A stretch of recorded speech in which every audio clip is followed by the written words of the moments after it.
Hey guys, welcome to another video. Today I'm talking about the latest David Fincher film, The Killer. This is a film you could stream right now on Netflix. I believe it is a Netflix exclusive now that it had its limited theatrical run. But yeah, David Fincher, he did, Fight Club, Gone Girl, um, Alien 3. He's done a lot of really big films over the years. Curious Case and Benjamin Button, just tons and tons of great films. The Social Network. Definitely a great director. I always get excited to see one of his films when they are ready to be released. But this film is called The Killer, and it's about a character that is an assassin for a living, and he's played by Michael Fassbender. And basically, he has his murders down to a T at this point in his career. He knows what heart rate he needs to be at, where he needs to be, what his sleeping pattern should be leading up to the murder. So he basically has everything down to a T. He's ready to basically take on this next mission. We see kind of his ritual that he goes through before the actual killing takes place.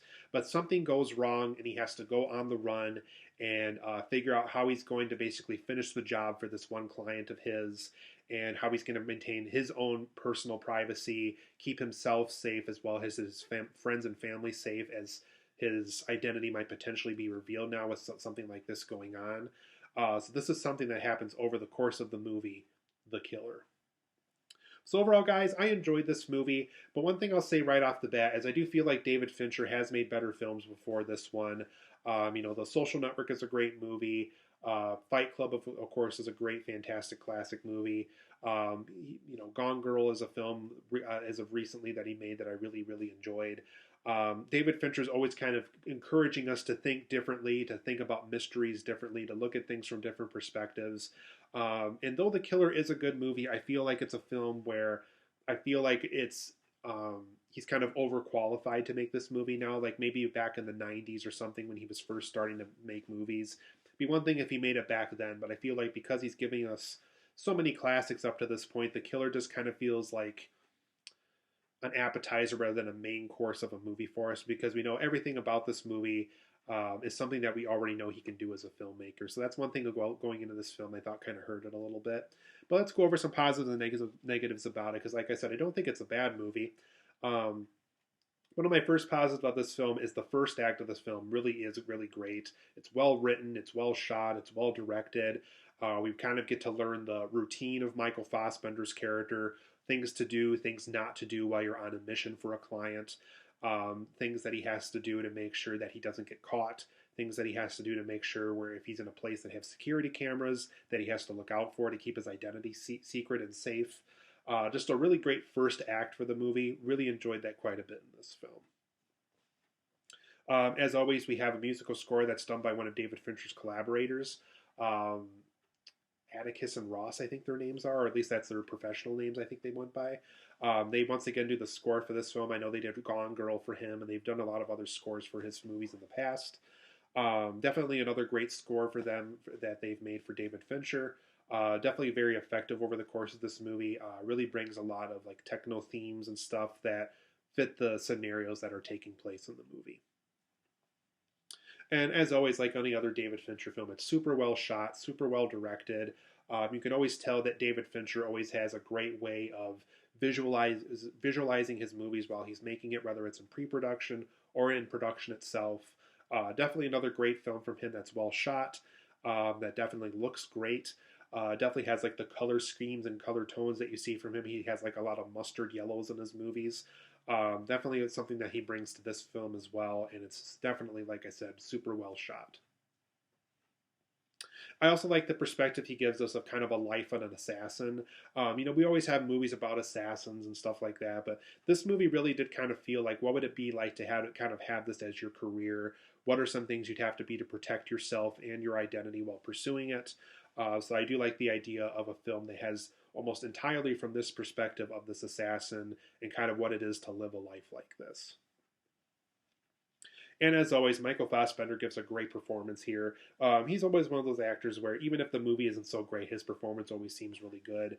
Definitely another great performance from him for sure. As I heard the second I heard that him and David Fincher were making a film together, I knew the chemistry was going to be great. I knew the two of them were going to work well together.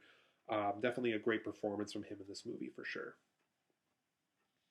But for my negatives of this movie, though, like I mentioned previously, This film feels a little too small project-wise for David Fincher. I just feel like he's too far into his career to make something this small again. It's fine if he went from like a huge big budget film to a smaller film. That's perfectly fine, but this film almost feels too small. For being this film that's going to be kind of a film where it's just kind of a part of your selection library over time on Netflix. Um, I just feel David Fincher's better than that. His films always kind of deserve a theatrical release.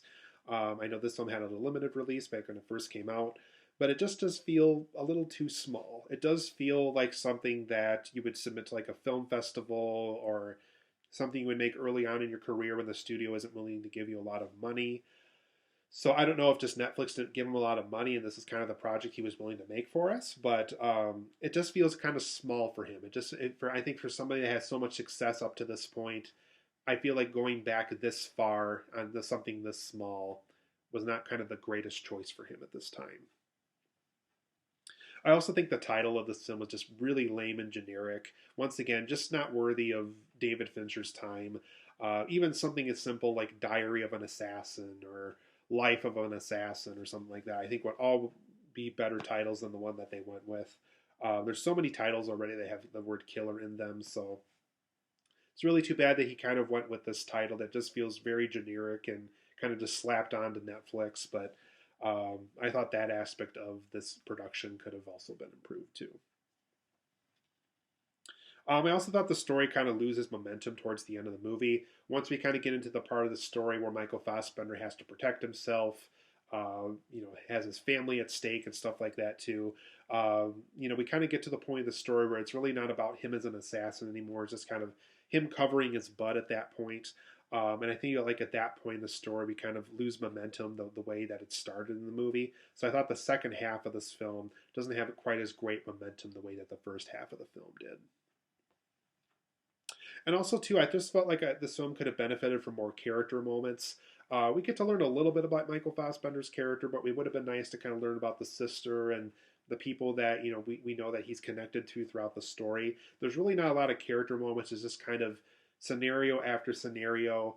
What we find out happened to each character in that scenario. We really don't really get to find out more about the characters themselves. So that's one aspect of the story I thought was kind of disappointing. Is I wanted more time with the actual characters. I wanted to get to know them personally, not just what they do for a living or how they're impacted by the events of this story.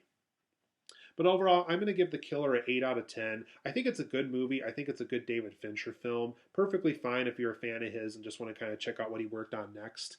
He's definitely made weaker projects than this one, but I think he's also made way better films than this one too. I don't think this film comes anywhere close to something like a Gone Girl or a Fight Club or anything like that.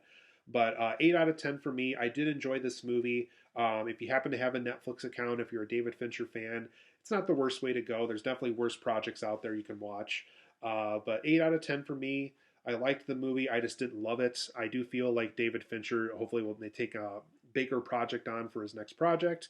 And yeah, I will see you guys here for the next video. It's kind of a moderate recommendation from me.